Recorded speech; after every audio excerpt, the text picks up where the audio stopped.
মূল আলোচ্য বিষয় হয়ে উঠছে নির্বাচন কমিশনের 2025 সালের 8ই আগস্টের নির্দেশিকা মেনে কেন ভাতা দেওয়া হচ্ছে না, কেন অন্য রাজ্যের তুলনায় পশ্চিমবঙ্গে ভোটকর্মীদের ভাতা কম, রবিবার ছুটির দিনেও কেন ট্রেনিং ফেলা হচ্ছে সেই প্রশ্নও উঠছে।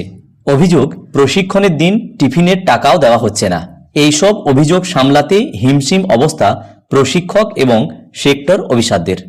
অনেকেই দাবি করছেন, একই সঙ্গে অন্য যেসব রাজ্যে ভোট হচ্ছে সেখানে কমিশনের গত বছরের নির্দেশিকা অনুযায়ী ভোটকর্মীদের পারিশ্রমিক এবং খাদ্য ভাতা দেওয়া হচ্ছে। কেরালায় আবার এর সঙ্গে টিএ এবং ডিএ দেওয়া হচ্ছে।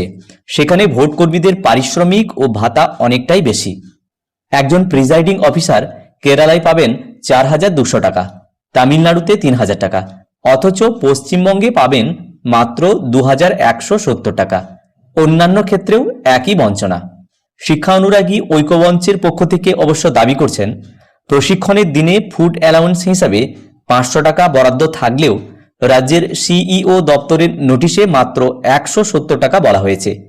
ভোটের আগের দিনই ভোটকর্মীদের ভোরে বেরিয়ে যেতে হয়, অথচ সেই দিন ফুড অ্যালাউন্স হিসাবে কোনো বরাদ্দই করা হয়নি।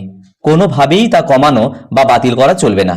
রাজ্যের অতিরিক্ত মুখ্য নির্বাচনী আধিকারিক অরিন্দম নিয়োগীর জবাব, কমিশনের নির্দেশ মেনেই ভোটকর্মীদের ভাতা জেলা শাসক তথা জেলা নির্বাচনী আধিকারিকদের কাছে পাঠিয়েছি। তারা এ ব্যাপারে সিদ্ধান্ত নিচ্ছেন। এখানেই শেষ নয়, যে ভোট নিয়ে কমিশনের এত কড়াকড়ি, সেই ভোট পরিচালনার জন্য বহু জায়গায় দ্বিতীয় দফার প্রশিক্ষণ হয়ে গেলেও ভোটকর্মীদের অনেককেই স্পেশাল বুকলেট বা হ্যান্ডবুক দেওয়া হয়নি বলে অভিযোগ। কোথাও আবার প্রিজাইডিং অফিসারকে দিলেও ফার্স্ট পোলিং অফিসারকে তা দেওয়া হয়নি। ভোটের আগের দিন ডিস্ট্রিবিউশন সেন্টার থেকে ওইসব নথি দেওয়া হবে বলে আশ্বাস দেওয়া হয়েছে। অনেক শিক্ষক শিক্ষিকাই এবার ভোটে প্রথম প্রিজাইডিং অফিসার বা পোলিং অফিসারের দায়িত্ব পেয়েছেন, কিন্তু তাদের প্রশিক্ষণ আদৌ হয়েছে কিনা তা নিয়ে সংশয় রয়েছে। কারণ প্রশিক্ষণের সময়ে এইসব আলোচনাতেই দীর্ঘক্ষণ কেটে যাচ্ছে। এই প্রসঙ্গে অরিন্দমবাবু বলেন, আমরা এবার পর্যাপ্ত ট্রেনিংয়ের ব্যবস্থা করেছি। মপ আপ ট্রেনিংয়ের পাশাপাশি পরীক্ষাও নেওয়া হচ্ছে। কোনো ভোটকর্মীর অসুবিধা হলে আমরা 3-এর বদলে 5বারও প্রশিক্ষণ দিতে তৈরি।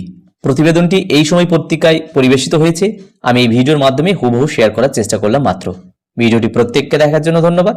প্রত্যেকে ভালো থাকুন, সুস্থ থাকুন।